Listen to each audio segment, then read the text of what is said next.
நம்ம வாடிப்பட்டி பக்கத்தில் ஒரு பெட் ஷாப் இருக்குன்னு சொல்லி கேள்விப்பட்டுட்டு நம்மளுமே அந்த கடையை விசிட் பண்ண வந்துவிட்டோம். இந்த கடையோட எக்ஸாக்ட் லொக்கேஷன் எங்கே இருக்குன்னு பார்த்தீங்கன்னா, நம்ம வாடிப்பட்டி பைபாஸ் பக்கத்தில் பென்குயின் ஒரு கம்பெனி இருக்குது. அந்த கம்பெனி பக்கத்தில் தான் அந்த கடை இருக்குது, பெட் ஷாப் கடை.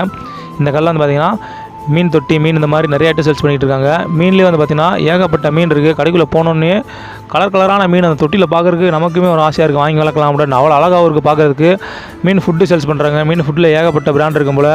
உங்களுக்கு உங்கள் வீட்டை அழகாக்கணும் அப்படின்னு சொல்லி நினச்சிங்கன்னா அந்த கடைக்கு போய் விசிட் பண்ணி பாருங்கள். மீன் தொட்டி, மீன் வளர்க்குறோம், மீன் தொட்டி மட்டும் வேணும்னு சொல்லி கேட்டிங்கன்னா மீன் தொட்டியும் தனியாக தருவாங்க. அப்புறம் வந்து பார்த்திங்கன்னா மோட்ரு, டேங்க்லேருந்து இந்த மாதிரி ஏகப்பட்ட ஐட்டம் சேல்ஸ் பண்ணிக்கிட்டு இருக்காங்க. அது மட்டும் இல்லாமல் லவ் பேர்ட்ஸு, கிளி, புறா, முயல் இந்த மாதிரி நிறைய ஐட்டம் சேல்ஸ் பண்ணிக்கிட்டு இருக்காங்க. அதே மாதிரி பார்த்திங்கன்னா நம்ம மாடியிலலாம் லவ் பேர்ட்ஸ்லாம் வச்சா சூப்பராக இருக்கும். அது கொடுக்குற சவுண்டுக்குமேவும் நல்லா அழகாக இருக்கும். காலங்காலத்தில் இருந்துச்சுன்னா அந்த சவுண்டு கேட்குறது சூப்பராக இருக்கும். இந்த சைடில் போனீங்கன்னா இந்த கடையை விசிட் பண்ணி பாருங்கள், நல்லாயிருக்கும் கடை. உங்களுக்கு தேவைப்பட்டதை வாங்கிக்கோங்க. இதே மாதிரி யூஸ்ஃபுல்லான கண்டென்ட் அண்ட் மோர் அப்டேட் நம்ம சேனலை ஃபாலோ பண்ணிக்கோங்க. நெக்ஸ்ட் ஒரு யூஸ்ஃபுல்லான கண்டென்ட்டில் பார்ப்போம்.